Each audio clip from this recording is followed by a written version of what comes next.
Tem uma música que vai rolar um delayzinho, mas a gente bota uma no bypass. Tá aí não? Gostei, isso é uma luz aqui do lado esquerdo. Ok? Isso dá música. Dá, é. 105. 105 essa daí? Beleza, vou de novo. Olha lá.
Bem, antes existia uma banda chamada Vectros, do qual eu e Rafael, fazíamos parte, que era uma banda de infância mesmo, posso dizer. E aí, naturalmente, as músicas começaram a mostrar influências de som regional, som do Nordeste. Ainda com o nome de Vectros, cantando em inglês, uma temática bem metaleira, clássica. E a gente meio que estava num momento em que a gente estava ouvindo muita coisa diferente, assim, saca? Muito world music, principalmente. Tipo, Yanni, Kitaro, Bela Fleck. E aí, por conta disso, a gente começou a testar. Testou, inclusive, com outros tipos de música, testar coisas com música japonesa, ou tentar pegar harmonias, que lembrassem, na verdade, porque o que a gente faz hoje é isso, a gente faz referências, então a gente testava muita coisa e aí, pô, tá aqui do lado, velho, a gente tem artistas como Fred Andrade, em projetos como Quinteto Armorial, muita coisa, né, que é produzida aqui, né? A gente estava muito perto disso, então a gente começou a testar. E aí começaram a surgir escalas nordestinas e tal, um intervalozinho ou outro, um riff com uma pegada, né? E isso por conta de já uma influência musical que a gente tinha, né? Mesmo gostando muito de metal quando jovens, né? 16, 17 anos, a gente já gostava muito, já admirava, né? Sons como Alceu Valença, né? O próprio guitarrista Luciano Magno, né? O trio Sotaque. E a gente, pô, vamos testar, né? Ver qual é, como é que fica. Mas ainda sem muita pretensão. Até que veio o lampejo, né? No final de 2009, a gente dizia, ó, vamos mudar o nome da banda agora, vamos fazer um negócio super regional e tal. E já sentindo, né, que para se destacar tinha que fazer algo autêntico, né, regional mesmo. E sem muita consciência, mas foi mais por um sentimento. E aí a gente começou a pensar no nome, né, cara, como é que a gente conseguiria definir, né, esse som, o que é que a gente poderia ter de mensagem, mas vamos por partes, né, vamos com o nome da banda. Cara, o nome pensou... Era comum se pensar no nome em inglês pela questão da influência do heavy metal, né, geralmente a galera vai por esse lado, a gente pensou, pô, já que a gente está fazendo com muita referência da música nordestina, por que não um nome em português inicialmente? Beleza, massa, nome em português. Aí disse, pô, vamos pegar um nome que reflita nossa terra, seja violento, né, e que a gente possa explorar o universo. Aí bem, o Cangaço foi algo assim, super natural, fluido, né? Que está exatamente como o metal, né? Entre o mocinho e o bandido, né? Uma temática vasta, ampla e que engloba toda a história, né, do Brasil, a gente pode dizer.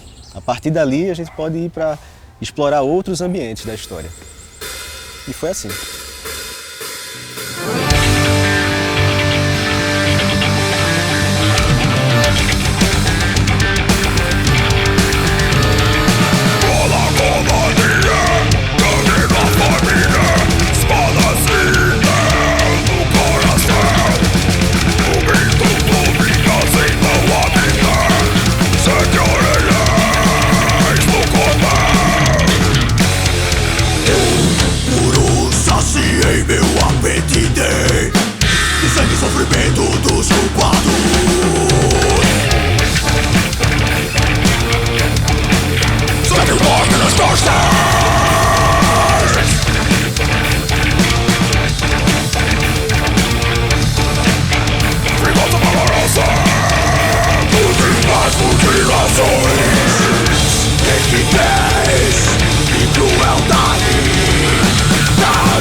tinha um canhoto aqui, né?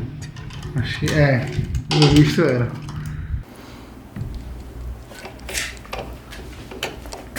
Pega, tu pega, Achei que tá massa já, velho. Aí tu tem um espaço ali também, pra poder botar as coisas. Vamos chamar pra esquerda, né? Pra tu ter espaço nos pratos, mais. Tipo, fica. Agradeço. Olha a diferença que faz, né?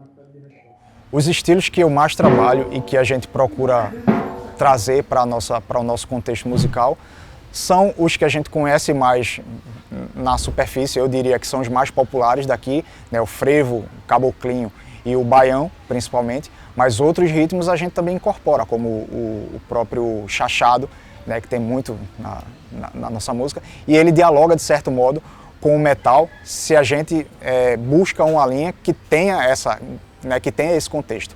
E aí, basicamente tudo pode ser feito em termos de metal, porque a estrutura que ele tem em termos de música é exatamente a mesma, né? Para todos os estilos é assim. Entretanto, a gente precisa unir tanto a questão técnica quanto a própria expressão do ritmo, né? O modo como ele se distribui dentro das células que ele tem de composição para fazer determinada parte da música funcionar. Então a fusão do metal com outras culturas, ela passa também por esse lado, de certo modo, pesquisador, né? E aí a gente tenta trazer elementos distintos da nossa música para dialogarem exatamente com o metal. Então a gente utiliza, de certo modo, essa ideia, fazendo com que a fusão musical com a fusão local em termos rítmicos, ela possa dialogar de maneira um pouco tradicional, mas ao mesmo tempo também contemporânea. Tem que citar aquele velho chavão dos historiadores, né? O povo que não sabe de onde vem, não sabe para onde vai. E eu, enquanto estudante, né, na escola, sentia muita falta de entender o porquê que algumas coisas eram faladas e outras não eram faladas na escola. É como se houvesse uma seleção de assuntos para se construir um caminho já muito pré-estabelecido. E aí eu posso agradecer muito ao advento da internet e o depois de eu terminar a escola, de poder pesquisar, né, a história do Brasil, que é riquíssima. É uma história fascinante, fabulosa, assim, quase fantasiosa, de tanta coisa curiosa que aconteceu, né? E o que motivou mesmo utilizar as figuras históricas foi essa falta que eu sentia quando era estudante, de escutar histórias envolventes, né, que tocassem a alma daquele jovem. E o metal ainda é uma linguagem que está muito ligada aos sentimentos da juventude. O que não diminui nem aumenta, não. É apenas um reflexo, né, de um público que pode sim ser expandido para as outras faixas etárias. Mas é como se fosse um idioma muito voltado para o jovem ainda. E as figuras históricas principais, né, que a gente busca explorar nas letras, nas temáticas, são as que não aparecem tanto na escola, por conta disso. Aí eu posso citar o Sete Orelhas, né, que é um cangaceiro de Minas Gerais, o próprio Pedro da Santa Fé, que é um cangaceiro do grupo de Lampião, que deixou um poema escrito, né, que virou uma letra de música. E não só personagens históricos, mas poemas que retratam eventos históricos, né? Tem Arcabuzado, que é um poema, né, um alto de João Cabral de Melo Neto, que fala os últimos momentos de Frei Caneca. É uma narrativa incrível, riquíssima, que eu não sei porque que não mostra na escola isso. Os guris iam ficar fascinados, né? Os últimos momentos de uma pessoa para ser enforcada. E aí quando chega na hora de enforcar, ninguém quer executar o cidadão, né? E cria-se toda uma situação dramática e tal. E, enfim, nesse último EP também tem um outro poema, né, que retrata um fato histórico. Não retrata um fato em si, mas é inspirado num fato histórico, que é a letra de Ao Relento, que é um poema de Gonçalves Dias, que trata de uma disputa entre tribos indígenas, né, de uma guerra infinita que acontecia, e com rituais antropofágicos e tal. Um negócio muito metal, muito envolvente, véio, que eu não sei por que não utiliza isso nas escolas. Eu guria eu gostava muito mais, né, de estudar história. E, enfim, tem outras assim, mas o que eu me recordo são essas. E eu vejo como uma das principais funções da canção, que é a música com letra, né, é o contar a história. Seja uma história de amor, seja uma história da própria história factual, né, mas é você, como os bardos faziam, né? Eles contavam histórias cantando. Os poetas lá da Grécia Antiga, né, cantavam a Odisseia toda cantando também, né? Não tinha essa separação de contar história e cantar. Aí vira cantar a história. É só isso, essa veia.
A sanfona é um instrumento que é emblemático mesmo sem sair som, né? Ver uma sanfona numa banda, você já traz uma energia diferente. E um power trio tem as suas potencialidades e suas limitações. E a gente sempre sentiu que havia espaço para um outro instrumento. Imaginava que podia ser outro violão, ou sei lá, um teclado. E a sanfona era uma ideia assim, quase uma utopia. Pô, uma sanfona ia ser massa, né? Música do Nordeste, com sanfona, tudo a ver. Mas primeiro que nunca imaginar ter um sanfoneiro que topasse isso. E depois, como encaixar o timbre da sanfona nessa massa sonora toda, né, do death metal. E aí chegou um determinado momento que Cangaço sempre foi um grande experimentalismo, né? Então a gente teve no disco Rastros, a gente colocou elementos percussivos ali para ver como soava, soou massa e tal.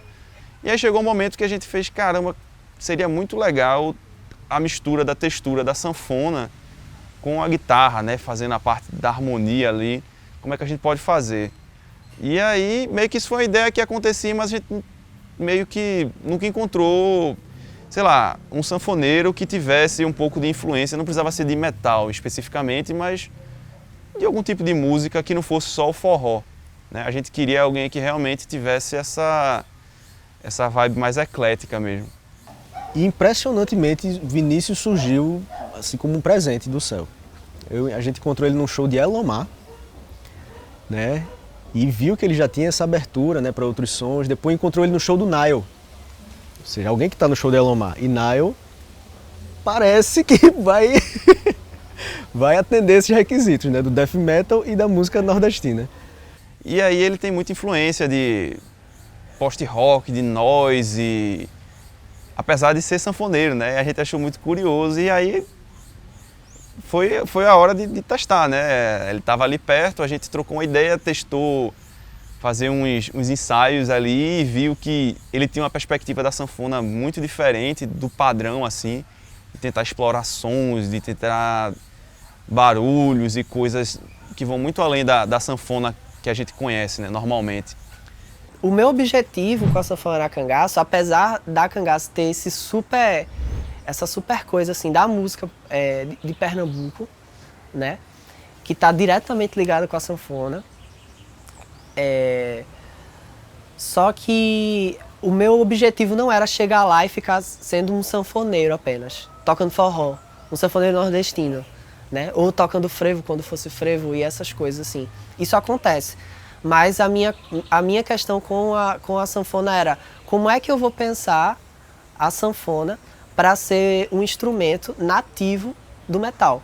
Feito a guitarra feito a bateria porque Mac toca a bateria e ele traz um monte de elemento que não é metal, só que ele tem uma forma de tocar, que mesmo quando ele toca frevo, não é exatamente aquele frevo que a gente conhece, é um frevo no metal. Né? Não é um pedaço do frevo e depois o metal, né? Existe um crossover das linguagens aí que eu acho muito massa. E aí eu penso a sanfona desse jeito, né? Da sanfona como um instrumento nativo do metal. E eu observava, obviamente, que já existia a aplicação da sanfona em outras bandas, mas o que eu via muito é que a música girava em torno da sanfona. Era tipo uma música nativa de alguma região do mundo, e aí o sanfoneiro tava lá tocando aquela música e os guitarristas faziam um arranjo em cima daquilo. E eu queria fazer o contrário. Eu queria fazer com que a sanfona tivesse peso, que ela tivesse esse aspecto quase que guitarrístico na Cangaço.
Cara, a gente, desde o início, assim, a gente tem essa preocupação de ter uma busca, né, meio que sem fim, assim, de ter uma identidade musical.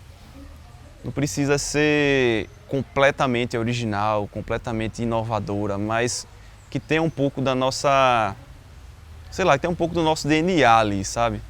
Acho que é uma coisa que eu não sei o que acontece, mas acho que as bandas de metal poderiam meio que tentar seguir um pouco disso, assim. Acho que o pessoal se prende muito a fórmulas, assim, então eu acho que às vezes por uma questão de mercado mesmo, né, de tentar levantar a banda, mas, pô, sei lá, a gente vê muito gringo fazendo um som diferente, sabe, e a galera não se preocupa tanto com isso. Eu sei que existe uma questão econômica, existe uma questão de mercado deles, mas eu acho que é muito importante uma banda tentar encontrar isso e tentar encontrar uma mensagem também de alguma coisa, velho. Não precisa ser uma mensagem reveladora, algo do tipo, mas ter alguma coisa a dizer é muito importante, né? Inclusive, uma das coisas, um dos motivos da gente cantar em português é para facilitar isso. É muito mais fácil a gente trazer uma mensagem para o Brasil cantando em português do que a gente fazendo isso em inglês. É um caminho meio maluco, né? A gente já faz um som com influência da música estrangeira, aí vem pra cá e a gente canta em inglês pra galera traduzir, saca? Sei lá, é meio um caminho muito longo, né? E a gente sempre se preocupou em falar pro Brasil, sabe? Acho que o público do Cangaço, o público que a gente mira é o público brasileiro. Então, é muito importante saber para quem você quer falar também, né? Se você quer falar para, sei lá, para países de fora também, não tem problema, é o que é o seu objetivo. Mas na Cangaço ela sempre focou no Brasil, saca? Assim, claro, né? Depois que a gente amadureceu, do que a gente viu que a gente queria fazer de fato, a gente quer falar para o Brasil. É isso. Acho importante a gente destacar que a arte, ela está exatamente no equilíbrio entre o pensar e o fazer. Como se houvesse escuridão e luz, e o que acontece no meio é a sombra. E a gente só vê as coisas porque elas têm luz e escuridão. E a arte exatamente representa esse meio. Por isso tem um pouco de pensar e um pouco de fazer. E se ficar muito polarizado para um e para outro, descaracteriza a arte. É o que a gente busca fazer aí, buscar o meio, o equilíbrio. E equilíbrio é um negócio que você tem que estar sempre ligado, que nem na corda bamba. Se distrair um pouquinho, vai caindo para um lado e para o outro, né? É isso, buscar o equilíbrio também na arte.